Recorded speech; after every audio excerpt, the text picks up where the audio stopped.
Such a night, such a night, sweet confusion under the moonlight. Such a night, it's such a night. Got to steal away. The time seemed right. Baby, your eyes met mine at a glance.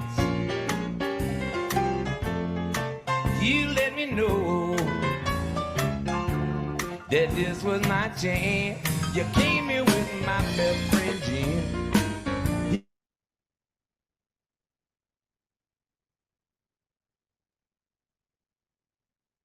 Okay, hello everybody. Welcome. Good afternoon and welcome to BirdNote's celebration of John Kessler. Please mute yourself now and feel free to say hello in the chat. Let us know where you're calling in from, maybe how you know John.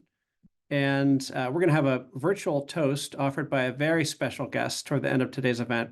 So feel free to grab tea, coffee, or your beverage of choice sometime in the next half hour or so. My name is Nick Byard, and I am the Executive Director of BirdNote. We're here today to celebrate and honor BirdNote's senior producer, John Kessler. John is retiring from BirdNote after 19 years of exceptional work on BirdNote's beloved daily show, and just about 20 years after the very first conversations with BirdNote founder, Chris Peterson, about what BirdNote could be. To put it simply, BirdNote would not exist today as it does without John Kessler. He was absolutely central in the experimentation and development phases of BirdNote as it was being created nearly 2 decades ago, and he's worked as senior producer on every episode since. Those of you who knew John know that he's a talented musician, and his musician's ear is a key reason that BirdNote is so compelling to listen to. He's known to say that on BirdNote, every syllable counts, and the same goes for every pause, every tweak to the sound mix, every transition to and from the sound of birds. It takes a lot of care, attention, and talent to make BirdNote sound as good as it does. And John's contributions are a big part of why BirdNote Daily is now broadcast across North America to a public radio audience of nearly 7 million people, and globally via podcast, hundreds of thousands of listeners each month. It's a really incredible legacy. In addition to serving as senior producer for every BirdNote Daily episode through 2023, John also co-wrote BirdNote Daily's beloved theme music with Grammy Award winner Nancy Rumbel. And something you might only know if you're behind the scenes is that John Kessler hasn't just been an exceptional talent, but he's also been an amazing mentor to all of the newer members of BirdNote who will be carrying on his legacy. I am personally grateful to John for being a great source of inspiration and support as I've settled into my role at BirdNote over the past 2.5 years. So today we'll hear from friends and colleagues of John, share stories, and hear from the man himself on his time with BirdNote and his thoughts about the future. And like I mentioned, we'll end with a virtual toast, so be ready to raise a literal or figurative glass toward the end of the event. If you want to write a message to John, a link will be going into the chat where you can do that. And if you'd like to make a donation to BirdNote in honor of John Kessler, there will be another link going into the chat for that as well. And for fans who listen to John on KNKX, don't despair. John will continue as host of All Blues, which he's hosted since 2000. And I understand there's a Kessler album release in the near future. So keep an eye out for that. And of course, all of the BirdNote shows that John worked on will continue to be available at birdnote.org and anywhere you listen to podcasts. They're also preserved in perpetuity at the U.S. Library of Congress. So now sit back and relax, and let's enjoy this tribute video in honor of John's immeasurable contributions to BirdNote.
All right, well, John, I hope you enjoyed all those messages because it's time for more.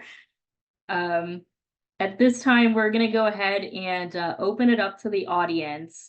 So if anyone wants to share a message with John, just go ahead and use the raise hand feature or raise your hand manually, and we'll call on you to unmute your microphone, or just go ahead and write your message in the chat and we'll read it out loud. We do ask that you keep it under 60 seconds. I know that's hard, but just for time's sake.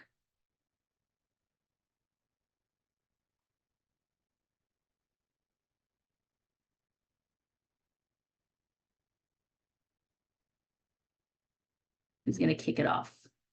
We have Z in the chat. Says it's a beautiful trip down memory lane. Congratulations, John.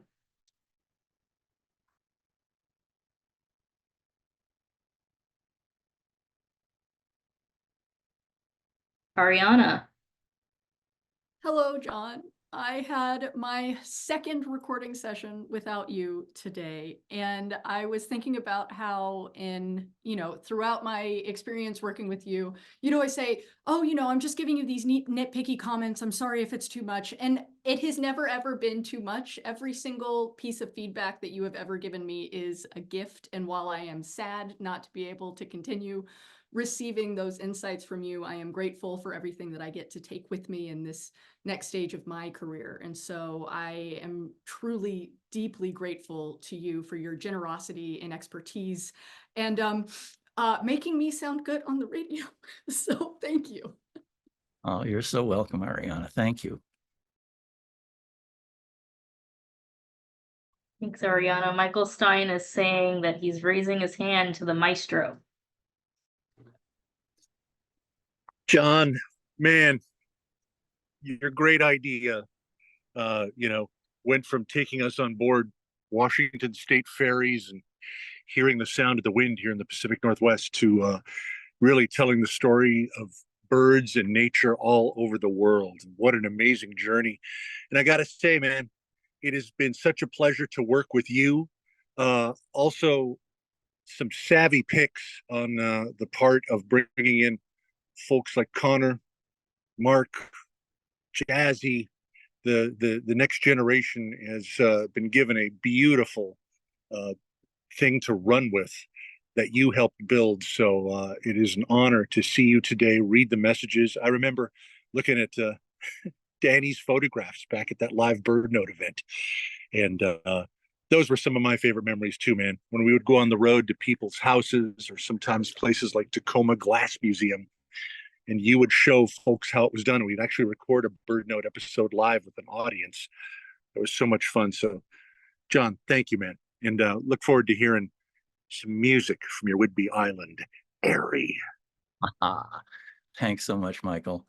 And wow, it's great hearing from Ariana and Michael. They're the new voices of BirdNote. And I wouldn't be happy leaving unless I was absolutely confident that this team had every single thing going for them. And I'm actually, really excited to see what, how the show changes and how things mutate over time, which I'm sure they will, and I hope they will.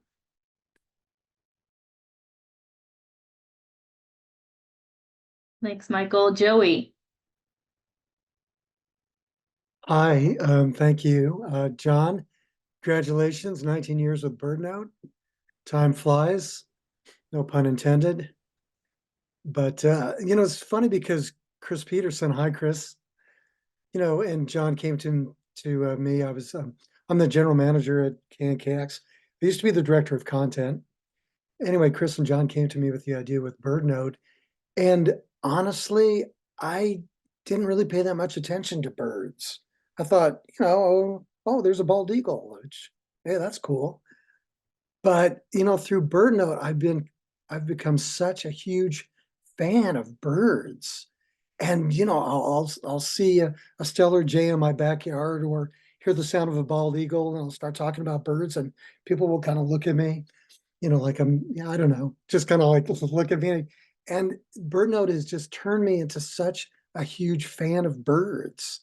And, that's really what it's all about. That's what we've done at KNKX, KPLU for years is make fans of jazz or of blues or of the news that we present. And so, it's been a really talented team at BirdNote, from, everybody that's written the stories over the year to people who voice the stories. And so much of the success is about John and his craft and his meticulous nature in producing these gems of stories. So, John, congratulations. Thank you so much for all the work that you've done on BirdNote over the last 19 years. Oh, thank you, Joey. And I've said this before, but my career arc would look really different without Joey Cohen and his faith in my abilities and his willingness to take some chances. So it's really nice to publicly be able to say thank you, Joey. Yeah, and it's really been great working with you, and I look forward to more blues shows. Yes, definitely. Awesome. Thanks, Joey. Dan, go for it. Hey, John, congratulations. This is Dan Moore. I'm the president of the board of BirdNote, and I'm out in the field with my dog, Rusty. We're out birding. Thought it a fitting place to be for your retirement party. And as you said, all the inspiration that you provide for folks all around the world through your service with BirdNote. Just want to say I was a huge fan of BirdNote before I even know there was an opportunity to join the board. And so your service in the past has convinced me to put in my own time for this organization. So I just wanted to say thank you, and incredible work, and an amazing legacy that you're is going to continue on, and we'll be thinking about you as you have a great retirement, and I'll still be listening to you on KNKX when you're on there. All right. Thanks, Dan. Hey, anyone else? Feel free to raise your hand. Terry in the chat says, John, they met you in studio for a recording of a BirdNote session, and they're saying thanks so much. What you've done with the show is just so fabulous. So we'll go to Dave now.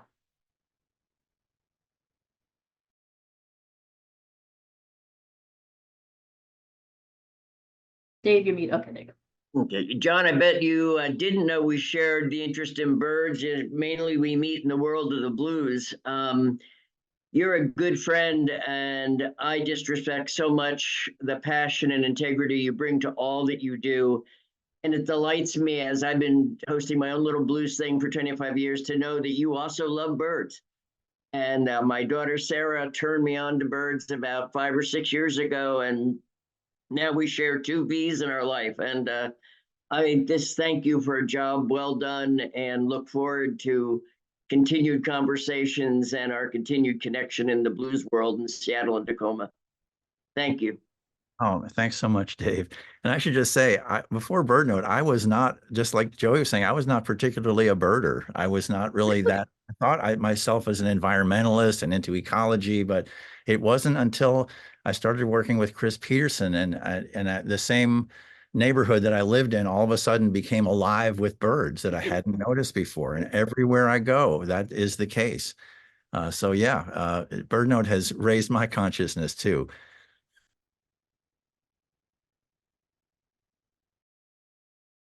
Absolutely. All right, Ben.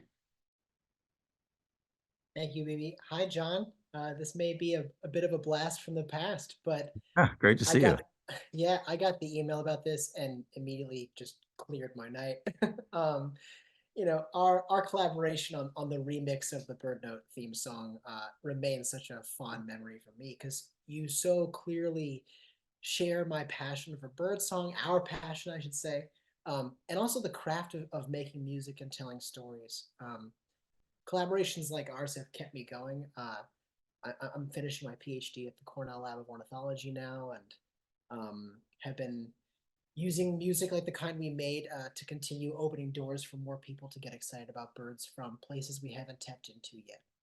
And so I've always felt like we're kindred spirits, and I hope we can get the chance to cross paths again, even in retirement. I just want to say thanks for making your mark and setting the bar high for what we do next. It's been an honor, sir. Wow. Oh man. Thank you, Ben. And for those of you who don't know, Ben Mirren is a absolute wizard at using sounds, sampled sounds and sounds he creates and makes these amazing, I have to use the word psychedelic mixes. And he did a really incredible remix of the BirdNote theme, which is, I have to give that a listen again. Wow. Thanks, John. Thank you. We have a couple more minutes if anyone else wants to share. We have some notes in the chat, some long ones and some short ones. Mark says that they had the opportunity to be present for a recording session and was just fascinated to watch you mix, put the episode together. And Yeah, go ahead. no, I was just going to read the message.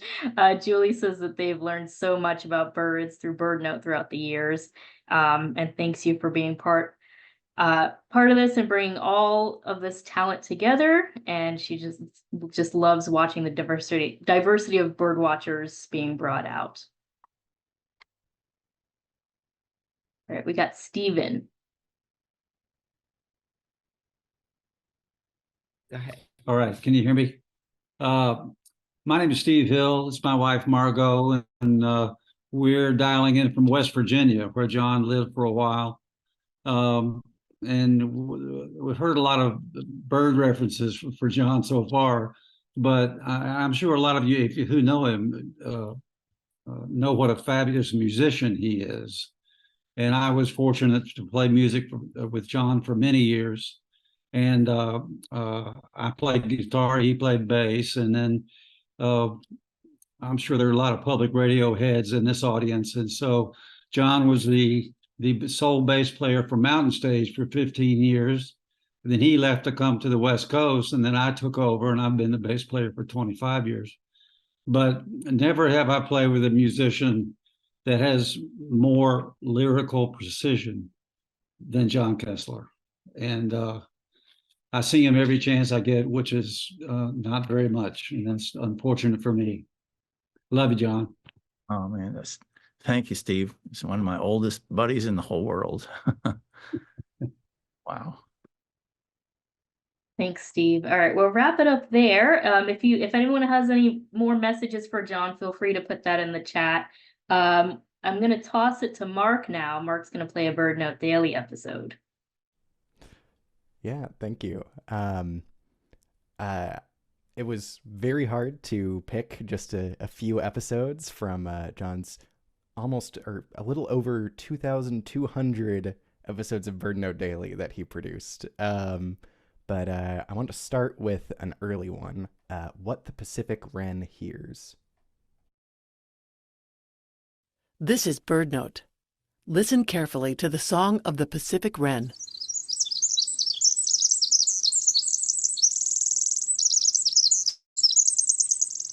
What we hear as a blur of sound, the Pacific wren hears as a precise sequence of sounds.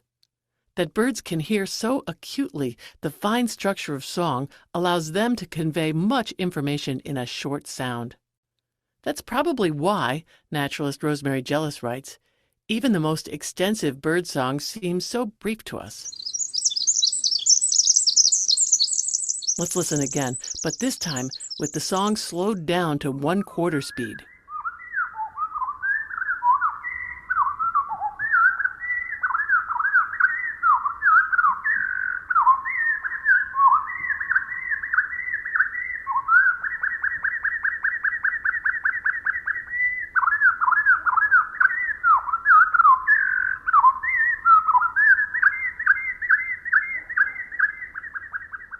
Pacific wrens may hear the song of other Pacific wrens this way, enabling them to imitate each other. The same would be true for winter wrens of the eastern states and Eurasian wrens. Whatever the species, they remind us that creatures we share the world with read and respond to nature in ways we sometimes cannot see or hear. For BirdNote, I'm Mary McCann. Find out what's new.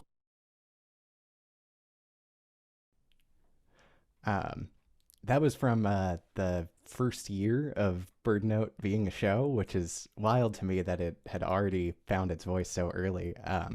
But as you mentioned before, you weren't really much of a birder before all the work that you did with BirdNote.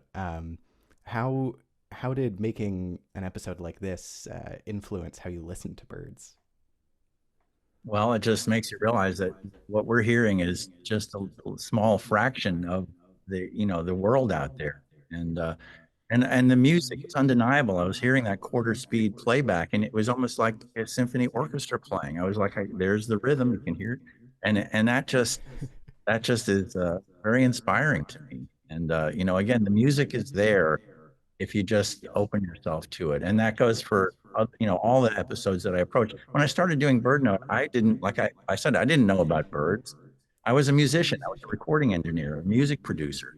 So the only thing I know how to do is approach sound as a musician. And I think that was beneficial for BirdNote going into it, that it wasn't so clinical and everything had to be, scientific. It was okay to go around the edges a little bit and, maybe try and find some emotional ways to reach people just in the timing, just literally in the timing. You can. Sorry about that. I was probably done. No, you keep, but yeah, in the timing of it is really, listening to the mixes of all the episodes, you've really done such an excellent job, in making it feel musical in such a short show. And I know, just knowing a little behind the scenes about that episode, you really wanted to get the sound of that bird slowed down to be as good as it could be. Could you share a little on what you had to do to achieve that? Yeah, well, working in digital audio, which BirdNote has been from the beginning, you can't really slow down digital audio to quarter speed because it ends up sounding like it's ones and zeros, and you can hear that. Your ears hear that. That's why vinyl LPs sound better to us than digital sound, because you're actually hearing the sound wave. It's not a stair step. In digital audio, if you zoom in, it's literally a stair step, the sound wave. So luckily, KPLU at that point still had a reel-to-reel tape recorder as a backup.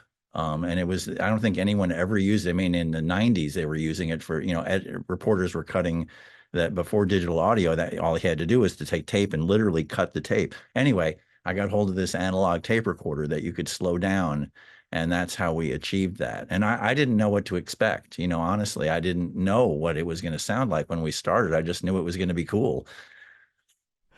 Yeah, no, that's great. And I'll say then, very recently, for next month, we have an episode that involves slowing down a bird song, and I tried to find a reel-to-reel tape machine, and it seems to be a lot harder now than it was in 2005. But that one will only be at 50% speed. Yeah. But no, it's so magical to hear it on that episode. I definitely can see why that is one of your favorites. Yeah. Shifting gears a little bit, you mixed well over 2,000 episodes of BirdNote Daily, but you also tried your hand at writing a few shows. And here's one about a rather different bird.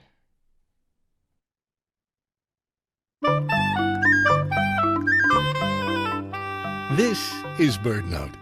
Remember when you were a young Saturday morning bird watcher, learning the intricate lessons of predator-prey relationships and familiarizing yourself with the sounds of highly urban birds? Let's return today to the alarm call of a small, animated yellow bird native to Southern California, Twittiavus superciliosus, popular for a wide, melodious vocal array. Its delicate song is not easily forgotten. I'm a tweet little bird in a gilded cage. Tweet is my name, but I don't know my age. I don't have to worry, and that is that. I'm safe in here from that old putty cat. But this bright and noisy bird is particularly susceptible to predation, and so has developed a complex series of alarm calls. Listen as the bird reacts to the approach of its chief predator, the cat. I saw a putty cat. I did tall putty cat. Well, butter and succotash. A tasty little morsel. The bird, now suspicious, increases the intensity of its call. Oh, I scared! The cat quickly makes its move. Aha! Now I gotcha! As the bird issues its most desperate alarm call. Help! Help! Somebody save me! Help! And yet, against all odds, Twittyavus eludes its predators to sing its song another day. Singing in the bathtub, happy once again. Watching all my troubles go swinging down the drain. Singing in the bathtub. Oh man, it's what was it like when you were first trying to write episodes for BirdNote? Switching from that kind of just on the musical sound side to trying to put together one of those stories. Well, of course, I was a little nervous, because I was writing stories that were, we had professional writers. I was not a professional writer, but here's the thing. The birders, and I hate to generalize, but birders are pretty serious about what they're doing. They're out with their binoculars. They're, making lists. They're focused, and humor doesn't always enter into it. And I just could not resist. It was just like, okay, how can I not do, it had to be done. Someone had to do it. And I decided I was the person. And of course, I was raised in the 60s, and that, the popular culture at that time is just deeply ingrained in me.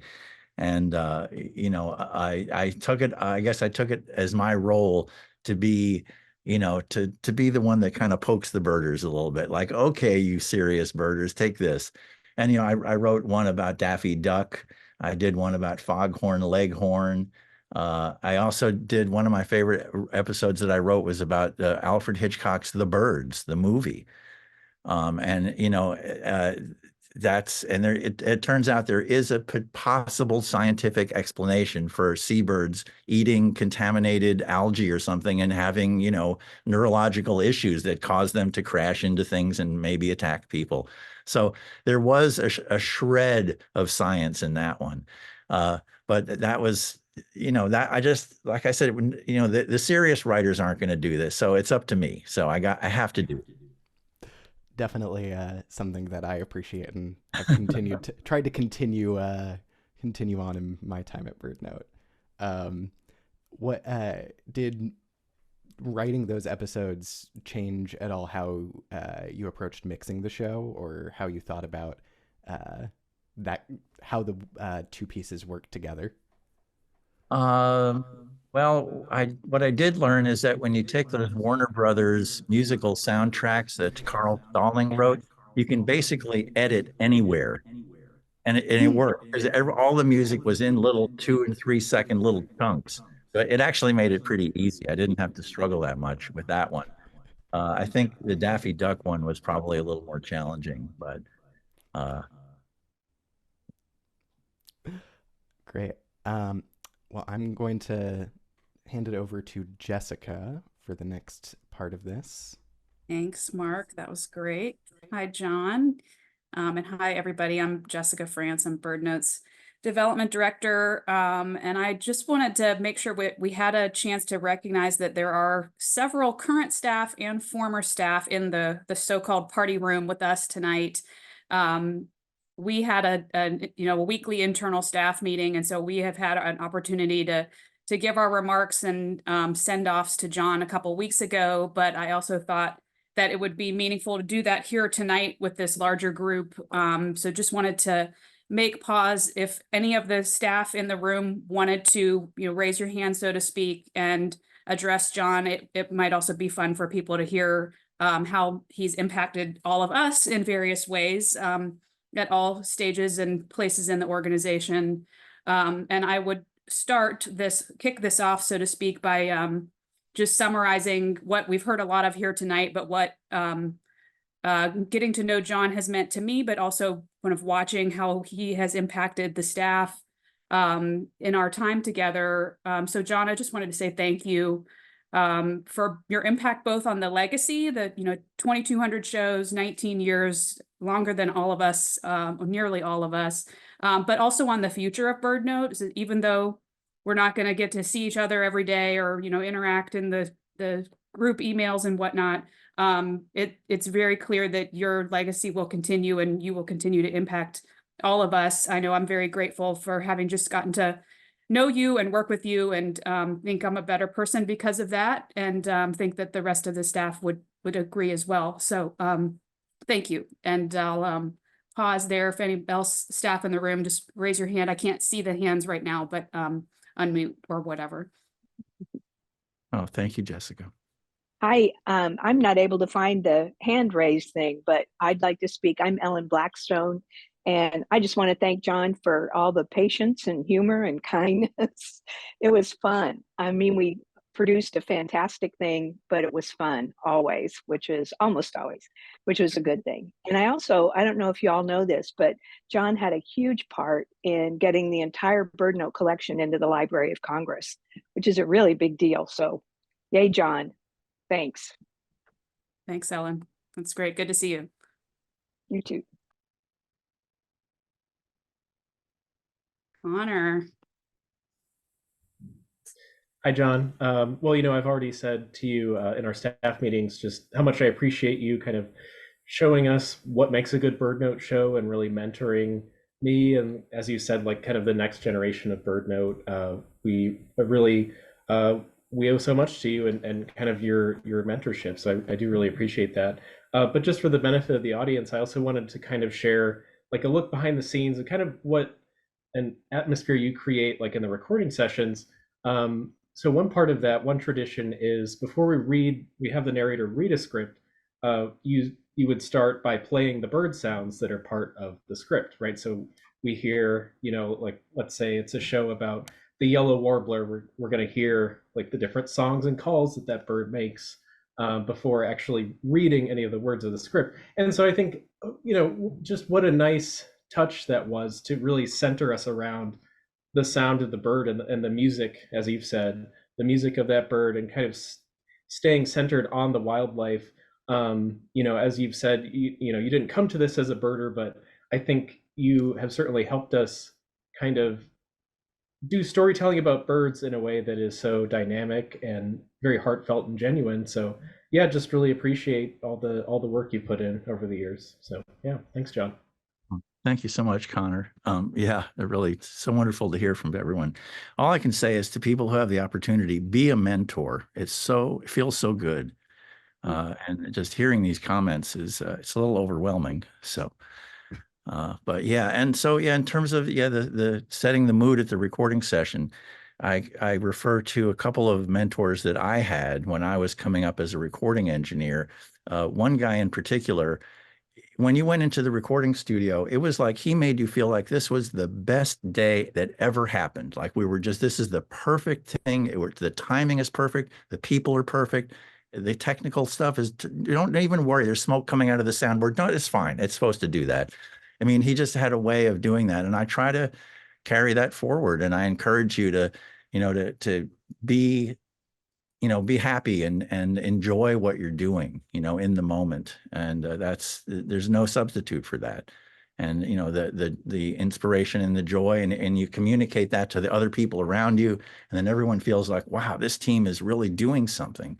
So, every member has, you have that ability. Everyone can do that in your group.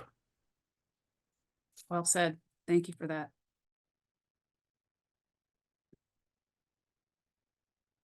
So we're going to segue to the close of the event here with a couple more speakers and one more BirdNote Daily episode. But are there any other staff in the room that want to speak? Now's the time. We just had some nice remarks from John there, but want to make sure that you have a chance to respond in any way. I wouldn't Hey, mind. This is Adam. Adam. Hi, this is Adam Sedgley. I was involved in BirdNote for quite some time.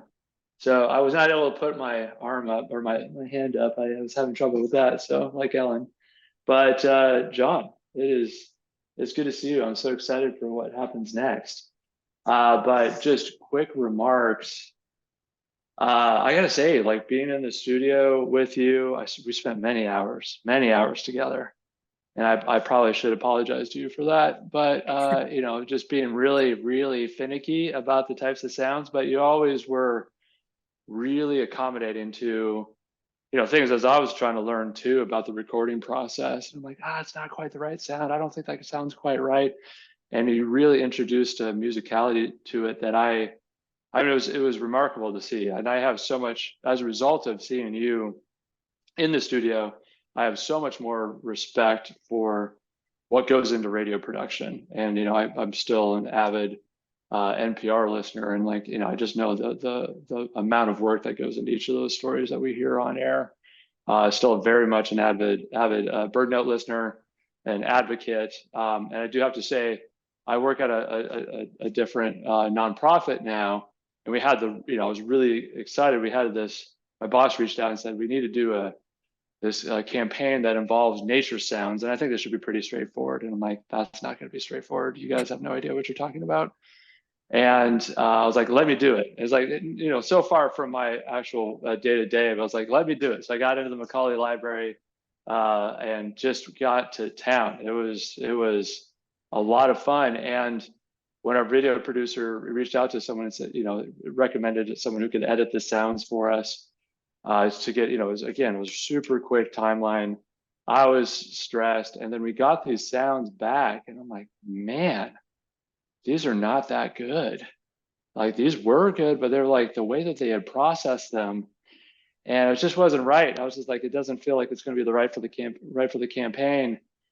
And like, I was like, do I just, this is going to bother me. And so I reached out to John for the first time in I don't know how many years.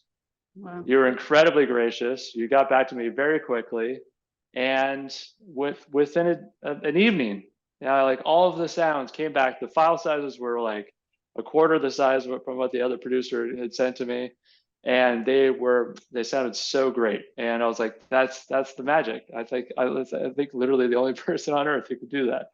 So I really appreciated that reminder of like how talented you are, and how much fun it was to work with you in the studio. So, you know, thank you, and good luck with the next steps. I hope to see you soon up on Whidbey Island. Sweet. It's so wonderful to see you, Adam. Thank you so much. Yeah. Spent a lot of time together.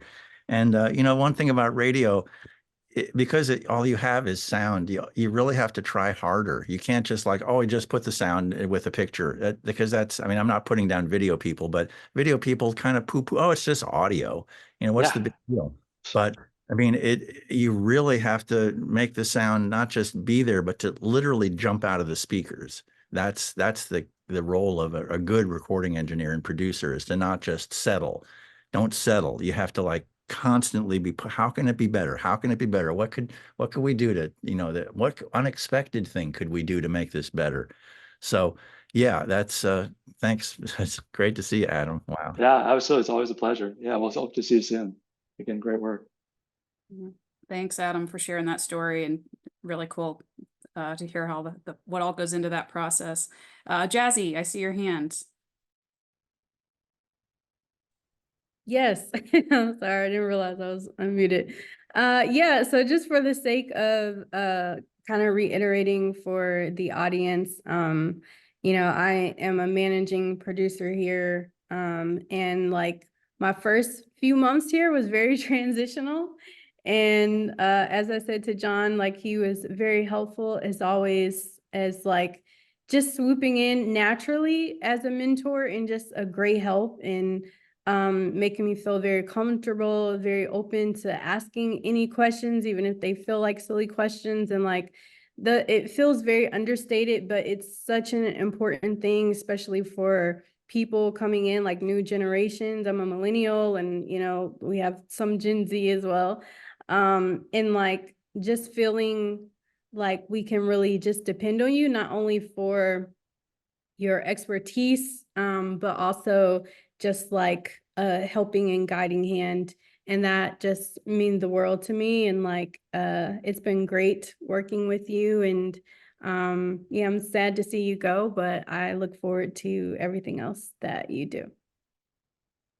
That's so sweet to hear from you, Jazzy. Thanks. All I can say is take it and run with it. I know you will. Nicely said. Thanks, y'all. Thanks for everybody who spoke up here. We have just 2 or 3 minutes, John, before we want to pivot into the next part of our events here tonight, but I wondered if you, as we've been sort of immersing you back down memory lane, if there are any memorable moments that you want to share with us. Well, yeah, I somehow remembered the failures, the early failures. When our first demo of BirdNote that we brought to Joey Cohen, we had a wonderful professional narrator, but it turned out he wasn't the right voice. It's like casting a movie. You have to get the exact right actor for the right role. And so, that was an early lesson was, well, we failed. But be prepared to fail and be prepared to rebound from that and figure out, well, what can we do to correct this? So like I say, Joey turned down the first version of BirdNote, and he was right. He was right to turn it down. And so we ended up hiring another professional voice person who did have just the right approach. And so we were able to come out of the gate, even though we were a brand new show. We had a really excellent first narrator, Frank Corrado, and whatever he said, people listened. He would just had a voice like that commanded you to listen to him. So that was another early failure. And Nancy Rumble, I don't know if you remember it the same way I do, but Nancy and I worked on the theme song, and she played this incredible stuff. She's Grammy award-winning, world-famous oboe player, ocarina player.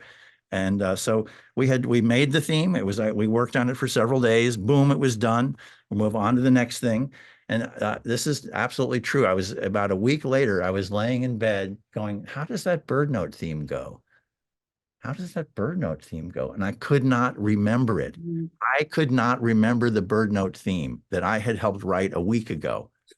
And I was like, oh man, this is bad. If I can't remember it, I mean, that's the whole point of having a theme, is that it has to be memorable. That why would you even have a theme?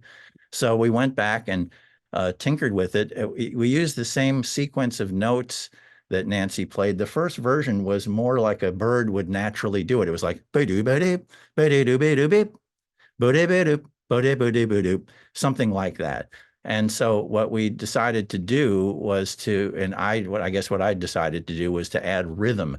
And I was thinking of other public radio themes, like for Fresh Air or, other shows that you can think of. They all have something there's something that makes you go, it gives you a bounce. So we introduced a rhythm to it. Nancy played a marimba part, that dun dun dun ba dun ba dun dun bum bum bum ba dum, and all of a sudden, the theme just kind of went, and there it was. It just like it announced itself. It was like it was effortless once we found the magic that the elements.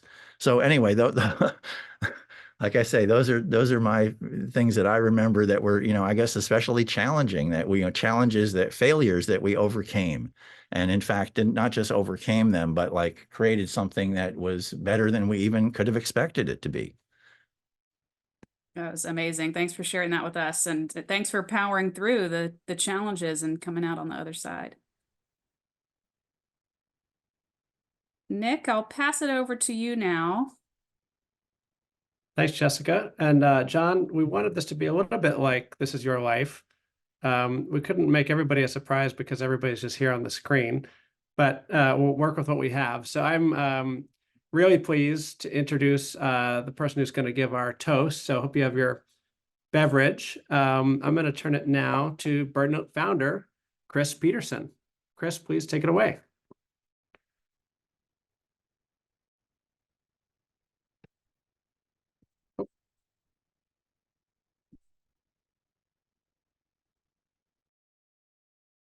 You have to unmute yourself.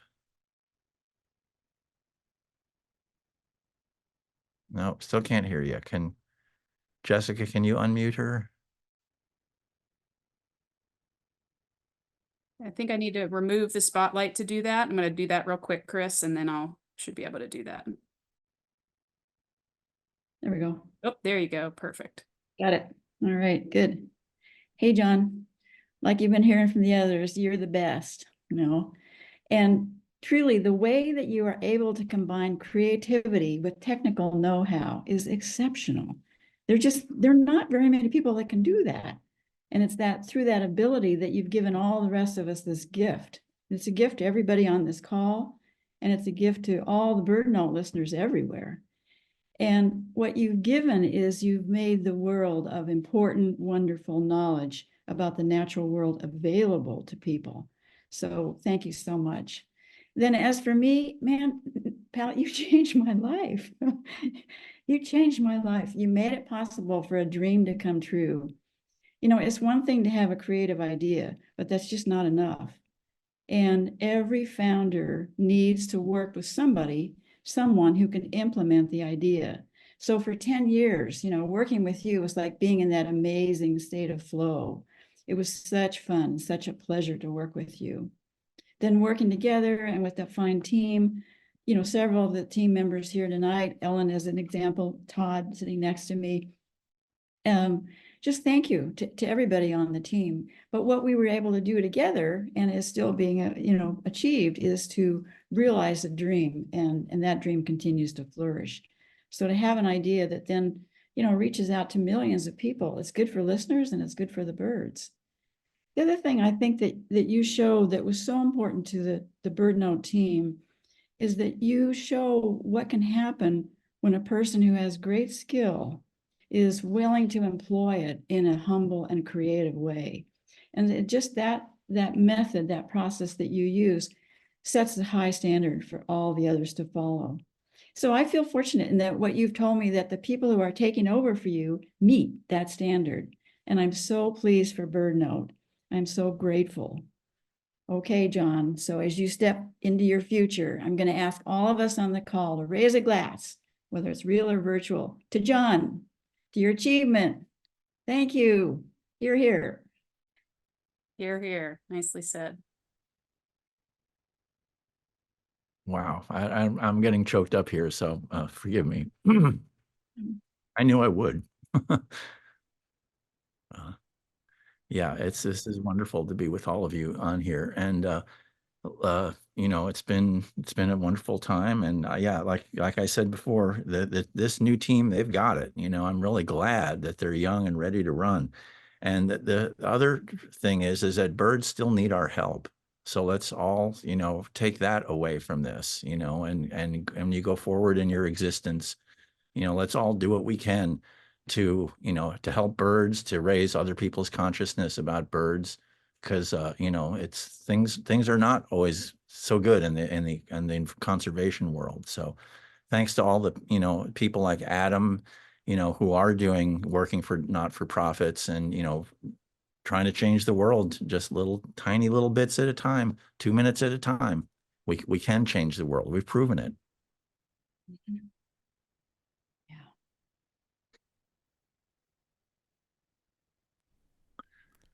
So I don't know what to say, but thank you all. I mean, I don't know, saying thank you is not enough. But this is just so wonderful to see everyone all in one place. And I hope we can do it in person. I would love to see all of you, in real life, but the Zoom will have to do for now. Well, I can jump in and to help close this out, and slightly with a slightly less serious note. Good. As I said at the start, representing the thousands of episodes you worked on in just a few that's an impossible task. But I did find one episode that combines your skill sets as a jazz tastemaker, masterful voiceover director with our narrators, and appreciator of Looney Tunes humor. Here's an episode from our series Bird Noir.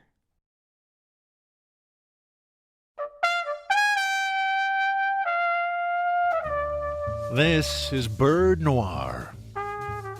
I'm Michael Stein, Private Eye. Wild turkeys are real city slickers nowadays, strutting around parks and lawns. But sometimes they act a little strange.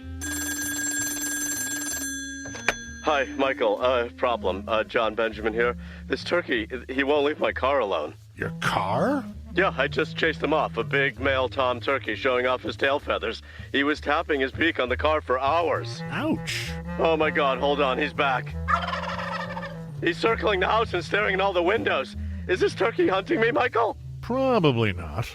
What do you think the Tom sees in your windows? My terrified face? He sees his own reflection. Wild turkeys are breeding, and the Toms are looking out for rival males.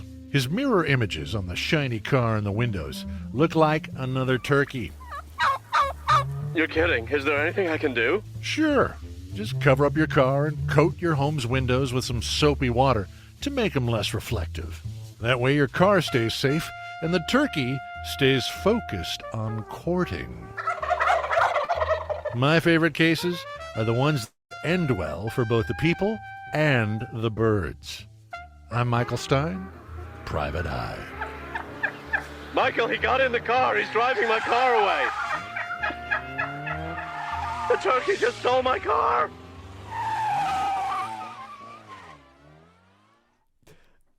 So I want to note also that that ending was not in the script. That was something where H. John Benjamin improvised some of that as we were finishing up the session, and just it was a throwaway thing that I think the rest of us kind of forgot about after the session until you shared the first mix of it with us, and you had put together this whole scene of that at the end. And that is probably the zaniest moment in BirdNote's BirdNote's history. Probably so. It's amazing what a little humor can do to kind of punch through whatever, the shield that we all have in front of us, and it just doesn't take much, just a little tire screech here and there. Exactly.